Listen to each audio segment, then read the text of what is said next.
where his car was. Right. Like almost like a sinkhole-ish. But I imagine that's what happened. The pipe busted and cement fell underneath it. But now we got good people on the job, and it'll get taken care Yeah, of. because With big machines. yeah, because Jason told that story on the air, and I just left. Chad calls me like, "What the hell just happened? Right. That's right. You found what?" Speaking of sinkholes, the Royals lost at home again to the Tampa Bay Rays, 5-1 this time. Jake, no, that's not even really a joke. Jake, they don't play well at home. I don't know if you I was wondering. are picking up on that. I honestly, I was like, I need to look and see what their home record is. Well, I can tell you they lost. Say they won. Keep track of this. Get your calculator and get your Scratch sheet of paper. yeah. Get a pencil with an eraser. I love pencils. I know they won Saturday, May 31st against Detroit, 1-0. And then the next day was a Sunday, June 1st. They lost. So let's start there. June 1, home against Detroit, lost. Then they were on the road for 7 games. And then they came home and lost 6 in a row to the Yankees and the A's. Then they were gone for 6 days, and they just returned home and lost another one to Tampa. So that's 8 in a row at home. And that's all in the month of June. And so they have yet to win in June at home. And they've lost 8 in a row at home. Do you like that at all? That's not very good. Does that paint the picture for you? That's brutal. Yeah. Yes. Yes, it is, buddy. You got that right. I don't get it. I don't understand it. Apparently, if I'm reading this right, they're 19-20 at home this year. Are you reading it right? Yeah, I am. 19-20 and 19-21 on the road. Well, they're consistent, but right now, it's not what they've done; it's what they're doing. Like early on, they were a fine home team. Yeah, 19-20 at home, 19-21 away, but they've lost 8 in a row at home. Yeah. This is killing them. And we're going to keep doing this over and over and over and over again. They can't hit with any consistency. And so, I mean,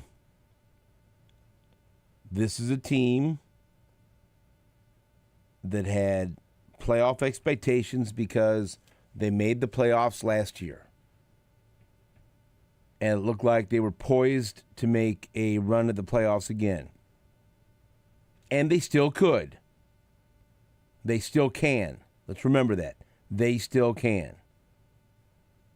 There have been many times that fans have given up on a team by the All-Star break, and the team has dramatically turned things around in the second half and gone to the postseason. So I will not be in that group. This team is the pitching is too good. There's too much talent to give up on this team. If you want to, that's fine too. I get it. If your frustration is boiled over and you feel like it's a dead end and you're like, screw it, this team ain't going to the playoffs, I'm done. Hey, to each their own. And if you want to get ready and prep yourself for football, it's right around the corner. Because I could tell you, that's one team that won't disappoint you. Now, they may not win at all. The disappointment may come in the Super Bowl or at the very worst in the Mahomes era, They may lose in the AFC Championship game in overtime. How are you doing? How are y'all doing? That's the depths of disappointment that they've sunk to in the Mahomes era. But I know you're just shaking your head, right? It's true. Yeah, I know. It's wild. But they will still satisfy your cravings for a winning team that's a championship contender. And that's the beautiful thing about being a Kansas City sports fan. You got that in your back pocket. You got that to fall back on, that safety net. But I'm not, at this point right now, not interested in giving up on this team. But I am interested in knowing what the hell they're going to do about it. Because, again, they just can't keep dragging their feet and doing nothing. Like, hey, look, I shouldn't say they're doing nothing. They've pretty much called up everyone they can call up. And so when it comes to internal roster moves, they've done as much as they could possibly do. But do they need a change when it comes to the direction they're headed in as far as hitting? Do they need to go in a different direction there as far as this organization's approach to hitting? I don't know. I'll listen. I'm sure you would too. This is not acceptable. This is not good. I don't think anyone with the Royals would say that it is. So I don't know. I don't know. The easy reaction for most people, I'm sure you've heard it, hitting coach. Zumwalt. Swap out the hitting coach. Okay, but that rarely has an immediate effect. And I mean, if you think that's the issue, if you think that's a problem, I'll listen to it. I can't defend this. I can't sit here and say, no, this is good enough. Because it's not. It's baffling. They've taken such a step back. And look, this is the thing. We all agreed. We all saw the same thing at the end of last year. Okay, the pitching's good enough.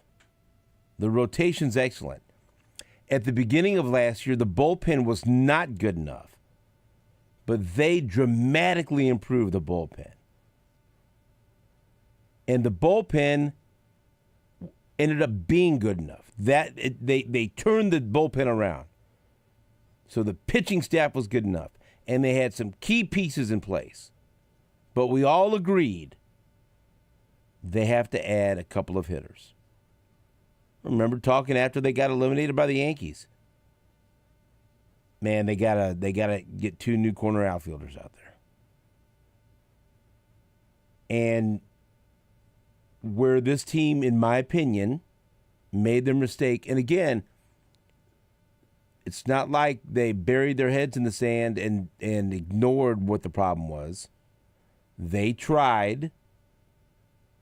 They went out and chased a couple of free agent bats for the corner outfield, and they didn't get them because they were unwilling to go another year or to outbid other teams.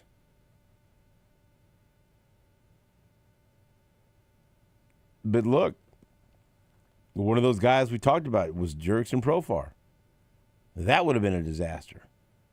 Now he's getting ready to come back from his suspension, but he certainly wouldn't have helped so far this year. He'd have helped as much as Jake could have helped. Not at all. And so it wasn't for a lack of trying, but they didn't get it done. They went out and got one bat, and they traded Singer for India. So they got that. But they needed another one. And here was the thing. We all agreed, right? They couldn't go into the season with Melendez and Renfroe. I was of the opinion they couldn't go into the season depending on Melendez or Renfroe. But they went into the season depending on Melendez and Renfroe. I didn't think they should be depending on either one of them. Instead, both of them were in the lineup, which was a mind blank to me. Like, wow. I was figuring out ways to move on from both of them after last year. And they stuck with both of them. And both of them were disasters. And they are still, what are they doing? They're still trying to dig their way out of that, right? Now, one answer has ended up being Jack Caglione. Is he a finished product? No. But am I happy he's out there? Yes. They have yet to unlock the riddle of left field. And again, they like Kyle Isbell as a player. We all like Kyle Isbell as a player. Very good defensively.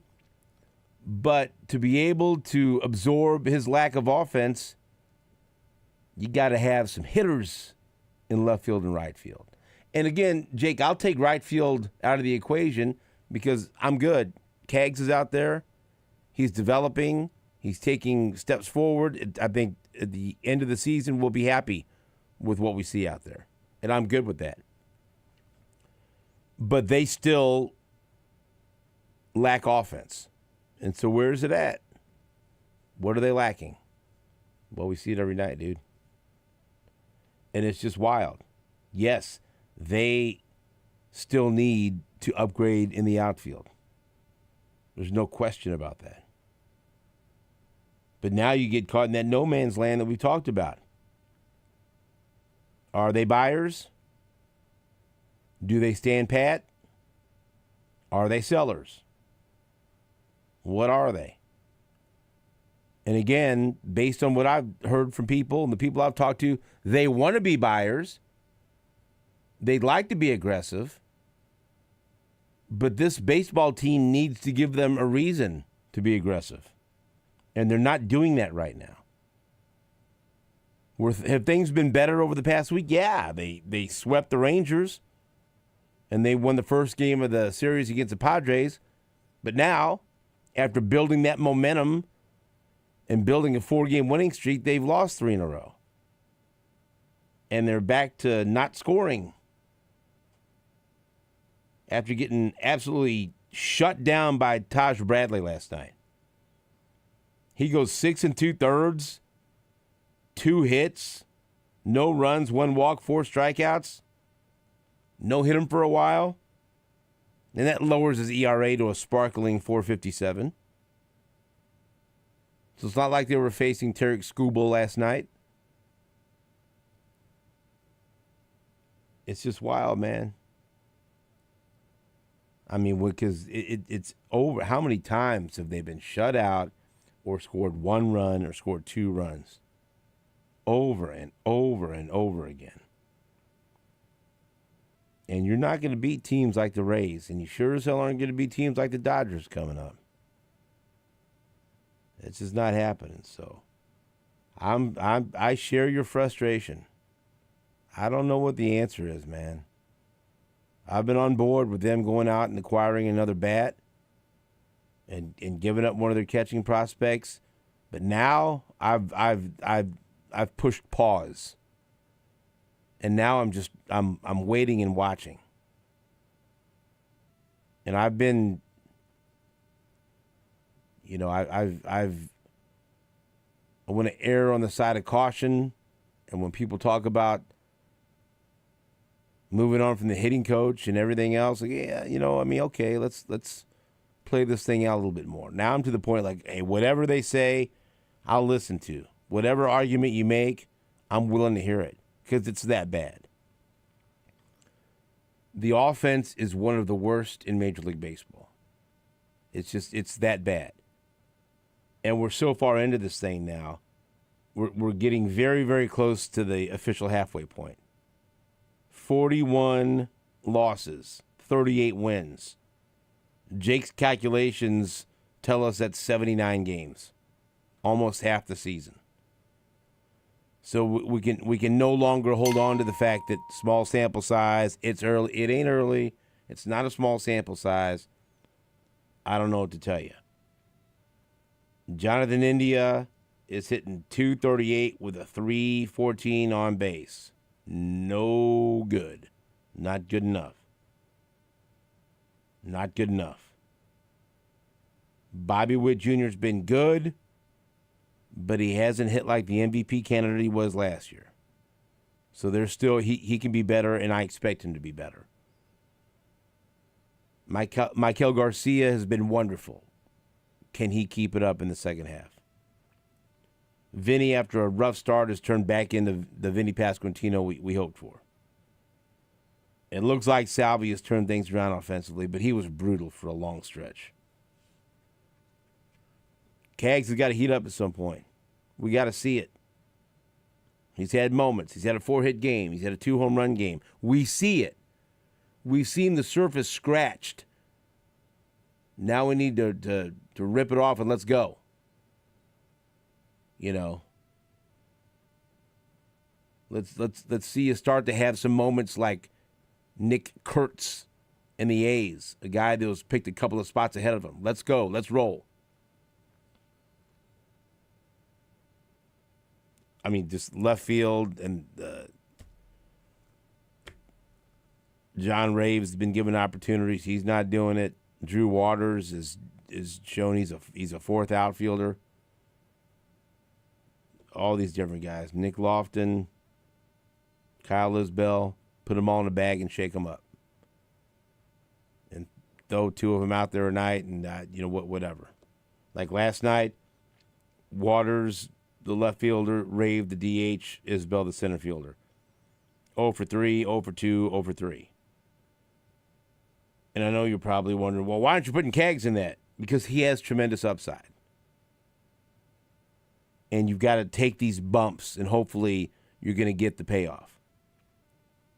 Waters, Rave, and Isbell, they're showing you this is what they are. This is who they are. I had higher hopes for Rave, not happening. I had higher hopes for Waters, not happening. Isbell's a nice little player. Again, you could take him as your ninth hitter and as your center fielder if you had more offense around him. But you don't. And so then that's magnified. Where am I wrong, Jake? Damn it, step in here. I don't think you're wrong anywhere. And I'm trying to be reasonable. It's like, but something's got to give. Something has to be done. And I'm just baffled right now, and I don't have any answers. And when people were going, fire the hitting coach, I was like, oh, come on, seriously? And now I'm like, well, I mean, someone's got to be held accountable for this. And I no confidence whatsoever that a move like that would change anything right now. At some point, it's got to be on the players, and they got to hit. They got to perform, or they need to be replaced. But yeah, 4 hits last night. Who do you replace them with? Like I told you, they've pulled every string they really have. Right, you know where the spots are. They've emptied the. Well, I mean they've emptied the chamber. The system they've cleared the system. Like they've tried every option that they have within their own organization. Clear the mechanism. Yeah, Kevin Costner. Jake Gutierrez. I like that. Trade. You have to start looking at options to trade. I mean, if you want, Yeah, right, but is that the move now? I don't know. That's why it's so. Because it's fascinating how they're going to handle this, because you say, hey, shake it up, make a move, add an outfielder. But do you want to give up one of your better prospects for an outfielder to a team that you may not believe can turn it around, or Depends on if you're getting a guy you have control over. does it, or does a move like that shake things up, and does that turn it around? Is it as simple as, hey man, they need offense, go get offense, and then they'll be good? Well, if you can go get a guy that's going to be here the next at least a season or two that you have control over, then you're solving an issue, or you're at least attempting to solve an issue. Like when you give up a package for Urseg, and not only is he helping you right now, he's helping you for years to come. Exactly. So, because this is a problem, and it's not going to go away. So Yeah, it's not going to magically go away next year either. yeah, right. So, I do think a move helps, even If it helps you next year as well. 100%. And theoretically, and look, you can get a player that could be here this year, next year. Theoretically, you'd love to have a guy that's under team control for a couple of more years. But guess what? That's going to cost you more. Yep. But Then you got to give something to get something. I don't know, they man. just proved they couldn't go out and sign somebody last offseason. That's why, and the front office is just like, do something. They're poking the offense with a stick. Do something. Move. Roll over. Do anything. And just when you think, oh, are they turning things around? No. Yeah, and it doesn't look like it's going to get any better anytime really soon. I mean, this is kind of, they're showing you who they are. And the Dodgers are coming into town, and you still got 2 more games with the Rays. Oh, look at that. What is that? And see, this is what I'm talking about. No, you're going to get me going. Oh boy. Don't get me started, would you? Seriously, don't get me started. I don't want to, because we probably need to take a break. Well, don't get me. I'm just talking in general. Today, I'm waiting on Cags. I think we all are. But also, it's like, got to ease up on the kid. I mean, he's a rookie, Yes, a wildly talented rookie. but there are other rookies in his draft class that are performing right now. Yeah, but I don't think they have as much pressure on them as that he does. I mean, I don't think that the players around them are scuffling as bad as. I mean, this team is horrible with runners in scoring position. Yeah. Horrible. Who you telling? See, now I mentioned how Nick Kurtz had a couple of game-winning home runs, walk-off home runs last week. I didn't need to open X and see, oh, look. Last night, the Angels' Christian Moore hit a game-tying home run and hit a walk-off home run with his team trailing and drove in all of his team's runs. No other player in MLB history has done all that in the same game. Why do I mention that? I think he might have been in the same draft class. The number 4 pick in that draft class was Nick Kurtz. The number 6 pick in that draft class was Jack Caglione. And the number 8 pick in that draft class was Christian Moore. And also the number 14 pick, Cam Smith. Check him out. And so it's not too much to ask. And I think it's going to happen, but it's just frustrating. That's wild that there's that many players in that Right. draft that are 'Cause up here making an impact. I've tried to tell people that's when people, oh, it's too soon. You're going to rush them. That's not what baseball is anymore. That's wild. And it's not. It wasn't an isolated deal about Caglione forcing the hand of the team that drafted him. Yes, it is wild. Did you hear what I just said that Christian Moore did last night? something that's never been done before ever. And do you like the fact that he did that on my bench on my roto team? Well, that adds to the frustration. You know why? Because I'm stupid and I can't pull the trigger on moves sometimes. How about that? why is he on your bench? Because I didn't call him up because he's not hitting well. Who's blocking him? Me? Some lard ass from the Northlands blocking him? That's who. I believe in Cags. He's going to come through. But it's like, why is Nick Kurtz hitting walk-off home runs? Why is Christian Moore hitting walk-off home runs? Cags has had the opportunity, and he's going to. And it's going to feel great to see it. And you're right. There's probably more pressure on him. And you see it a couple of times over the weekend when he'd make it out and he'd slam the bat into the ground. There's frustration. And that's why when the Royals said, hey, we'd like to call him up when a team is performing well offensively so he doesn't feel that weight on his shoulders. But they couldn't wait anymore because this team showed no indication of indication that they're going to perform well offensively. But he forced their hand because he was ready to go. And I don't have any problems with it still. And he's going to turn things around. It's just another frustrating aspect of this. But I feel good for Christian Moore. Damn. I'd take what Cam Smith's doing right now in this lineup. Oh, and he's hot right now. Yeah. Yeah. He was taken by the Cubs. 14th. He was taken by the Cubs, and he was traded in the deal for Kyle Tucker. There you go. Kyle Mother Tucker. 14th first-round pick out of Florida State. Christian Moore hit a game-tying home run, hit a walk-off home run with his team trailing, and drove in all his team runs. So there. That's all. Hey, that's it. But my point is, it's not wrong to expect Cags to do some stuff because other guys in that draft class are doing some stuff. Well, your point is it's not unrealistic. Right. That's right. It's not unrealistic. And that's why, and because we're so conditioned to, like, in baseball for so long, we drafted this kid this year, don't expect anything for 3 or 4 years. That's not what it is anymore. Right. You are giving, especially when you're drafting a college kid. You're giving evidence of players doing this throughout his draft class, 3 particular that you've just named that are performing.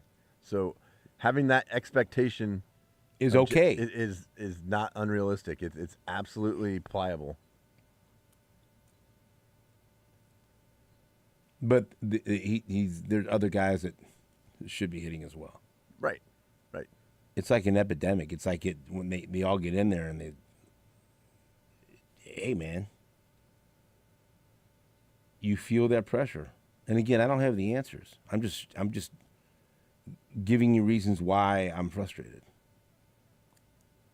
Just with baseball, I'm frustrated with other things. I give you reasons of those. Yeah, no, we're good.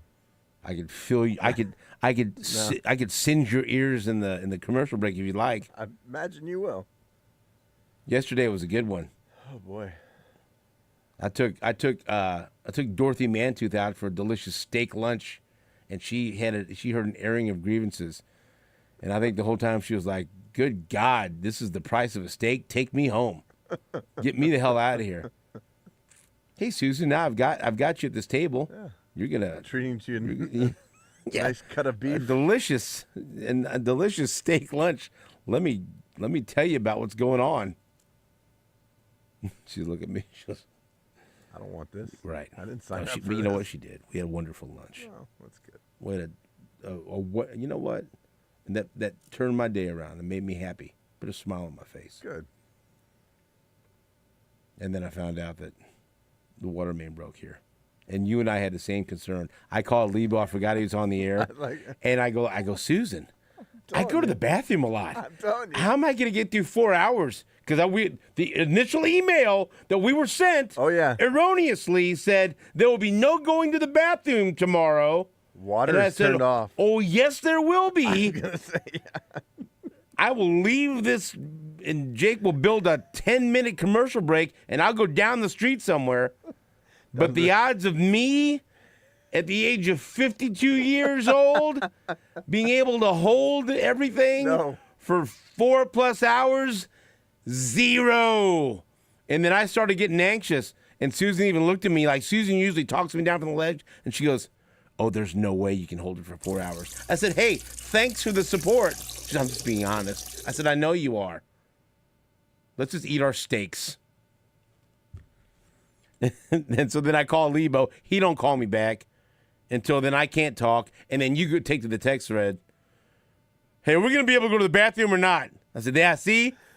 Jake is inside my brain." Hey, I've utilized the sink before. That don't see now. Why? Why do you have to? There's no reason for that to be said. Telling you. My point is, we were thinking the same thing. We weren't thinking about the parking lot. We weren't thinking about where to park. We weren't thinking about how our secret entrance is going to be compromised. What we were thinking about is, hey, how are we going to be able to pee? Which is a reasonable question. Absolutely. And I was very nervous that, am I doing the show from, hey, no, listen to me. You know what was on the table? Steven was going to do the show from home. Yeah. Because guess what? I'm not making it 4 hours without a visit to the bathroom. No. I mean, I drink a lot of coffee. I drink a lot of water. Ginger shots are involved. No, this guy, you're a water main. You know, you're just. I pee a lot. Thank you. Ladies and gentlemen, if you've learned anything in this first segment, that it's okay to have expectations on rookies, and Jake pees a lot. I feel like we've accomplished enough. We can break now. Back after this on WHB.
Welcome back to the show. Let's listen to some post-game from the Royals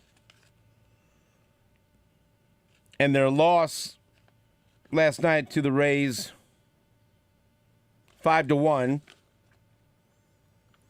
Let's hear from manager Matt Quatrero after the Royals opened their homestand with their 8th loss in a row at Kauffman Stadium. Well, he threw a ton of strikes. He was ahead all night. I don't know how many times we were ahead in the count, but working from behind. And they were quality pitches. I mean, he's got good carry on an upper 90s fastball, a split that does 2 or 3 different things. It's unpredictable, and a good cutter. So, you know, when you factor those things in and the fact that he was ahead, that makes it a tough night.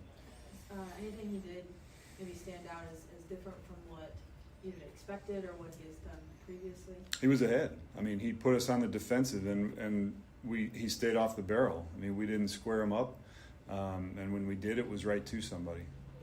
Q, what's your read on some of these last home games that you guys have played? Is it just good pitching that you guys are running into, or just what was your read on these last couple We haven't played well enough. I mean, we've been beaten each of these games, so there's no one reason. If we knew what one reason was, we would push the button and fix it, but we have to play better baseball if we're going to beat good teams.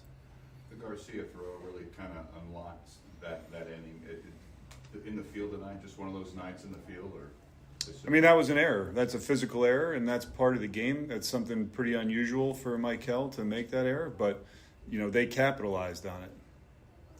What, obviously, Vinny saved in the game after getting, I think, maybe hit on the glove with the thumb, but what happened there? Yeah, exactly what you think. I mean, the ball was shoveled to him, the runner and the ball got there at the same time, and that's the surgically repaired thumb, so it jarred it a little bit, but he stayed in the game, and he, you know, had to just shake it off. Bubic have just held on to that at that point? No, I think he had a chance. I mean, it just wasn't enough on it. You know, he's not a good runner. He fielded the ball. If he gets something on it, it's a tough play, right? It's a shovel, but if he gets something on it, I think he has him. Overall, how did you evaluate Chris tonight? You know, he was good. I mean, I think he ends up 6 innings, 2 earned runs. You know, and prior to that run scoring was a 2-strike infield hit. You know, there was some soft contact. You know, the pitch for the home run, I'm sure he would like back. His command wasn't quite as sharp early in the game, but he competes like crazy and gives us a chance. It seemed like his velo maybe fluctuated a little bit, and it was mostly the same as it has been, but maybe on that in the second inning where with the homer, did you notice anything there? I mean, like you said, I think it was mostly in his range. I mean, it was 91, 93, you know, maybe the overall volume of 93s wasn't as high, but I didn't see anything drastically different. I mean, we've got someone pitching like Bradley's pitching at that point, got a no-hitter going. I mean, what's the feeling like there in the dugout as you guys try to get anything going? We're trying to get one. You know, we're trying to get back in the game. I mean, you look at an unfortunate 6th there. If that ball doesn't go over the wall, we have one. You know, then Bobby's up, and you get a chance to get a bigger inning, but it didn't happen.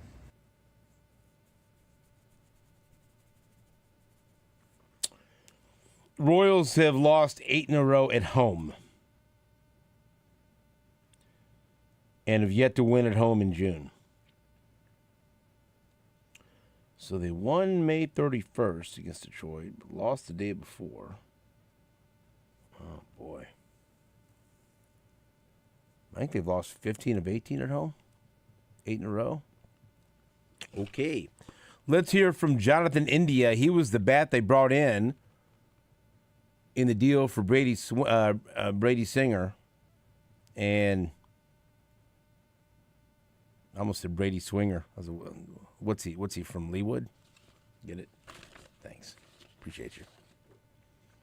Anyway, Jonathan India. Stop. Hello. Jonathan India was brought in, and he has not lived up to the expectations. He's been one of the guys that you expect to do better, produce more. Here's Jonathan India after the 5-1 loss to Tampa. It's a good question. I think he just commanded well. He used his fastball well.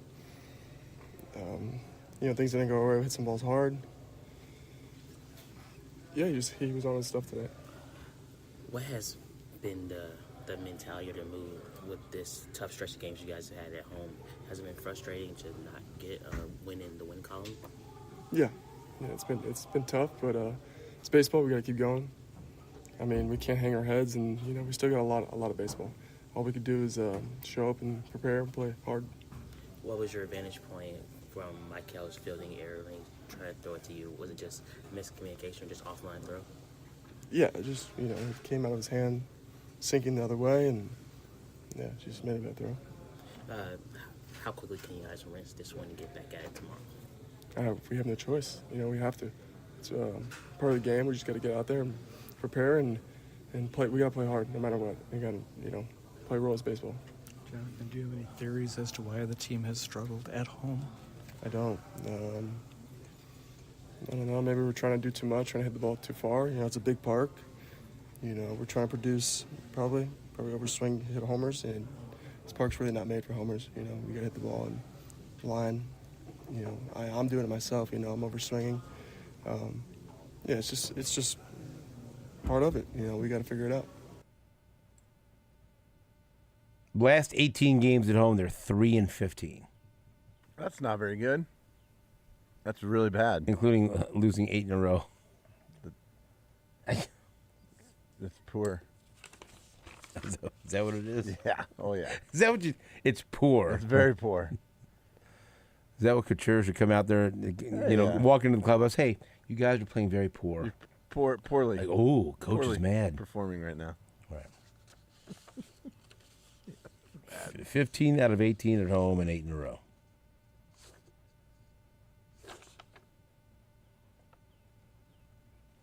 You want to play some Bubich? Yeah, let's hear from Chris Bubich. Chris Bubich was the starting pitcher, and unless you give up 1 run or no runs, your chances aren't very good of getting a win if you're a starting pitcher for the Royals right now. Here is Chris Bubich after the game.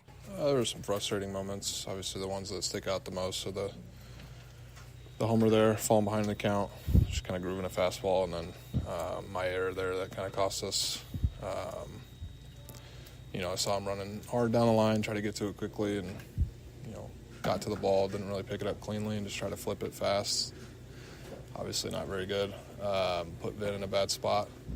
Fortunately, he stayed in the game, and from there, we had some good sequences, some good pitches at times, but credit to them. Obviously, they've been playing well as anybody across the league the last month, and they hit some balls hard, especially early, and they made it tough at times. So there was some good and some bad, but it is what it is. Just try to turn the page and pitch as deep as I can.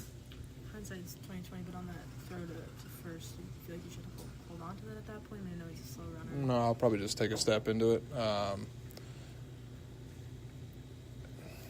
I know he's not the quickest, but kind of in your peripheral. You think about a guy like if a guy lays down a bunt, like that's like a perfect bunt spot. It's tough. It's a tough angle. So what you're trying to do with the backhand. So either I just got to take a step there, or kind of get around the ball and then make it a little easier on myself to get to my forehand side rather than the backhand side. But yeah, it's something. Pitchers, we practice PFPs in spring training pretty often. That's one of them that is a tricky one right there. But I just got to be better and stay a little more poised in that situation and just try to flip it as cleanly as I can. Tough stretch for you guys at home these last couple of games. What is this, the mood in the dugout, and how can you guys kind of flip the script here? Yeah, I think the mood's fine. Whether we're playing at home, playing on the road, we came off a pretty decent road trip and playing competitive games each and every night. So I think it's just a matter of, we come in here, we come into a hot team. Obviously, Bradley threw the ball really well tonight and mixed really well. And like I said, they had, the homer early and a couple of those, the same thing with me in the 2-strike situation to Jansen in the second at bat, threw a changeup right down the middle, looking for a ground ball or a strikeout there. Instead, it's a pitch that he can hit in the air, and they get a run home like that. So I think it's just a combination. They won the bigger moments tonight. It's as simple as that.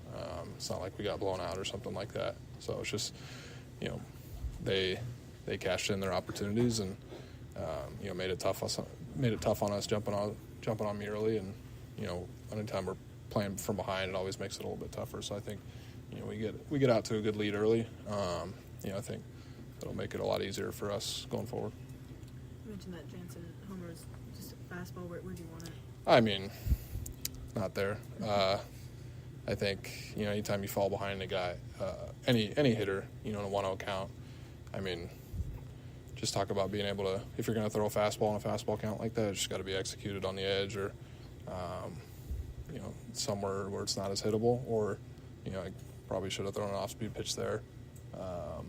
But hindsight, like you said, is 20/20, and if we get in that situation again, just learn from it and make better pitches the next time out. I feel like the velo maybe fluctuated a little bit, not quite enough to where like something was concerning. But I'm just curious your thoughts on that and whether. I don't know. I mean, I've noticed it the last 2 outings. I think four seam was getting a little more cut tonight, so maybe it has something to do with it. As long as the off-speed velocity stays kind of stable, and even if the four seam and sinker take down, as long as they're playing how they need to, especially the four seamer because I just throw it more. As long as it's still playing in the zone like it needs to for the most part, that's what I'm more concerned about. I mean, the velo, that's not. It's I'm not a guy that thrives on velo necessarily, and it could just be middle of the season here, and not going to make an excuse of throwing a lot of innings. But like I said, as long as the off-speed velocity stays stable, that probably matters a little bit more to me than just the fastball velo alone. That was Chris Bubich after the Royals lose to the Rays 5-1, their 8th loss in a row at home, and 15 of their last 18 at home they've lost. We'll take a break. Back after this on WHB.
Day with SSJ is presented by Walker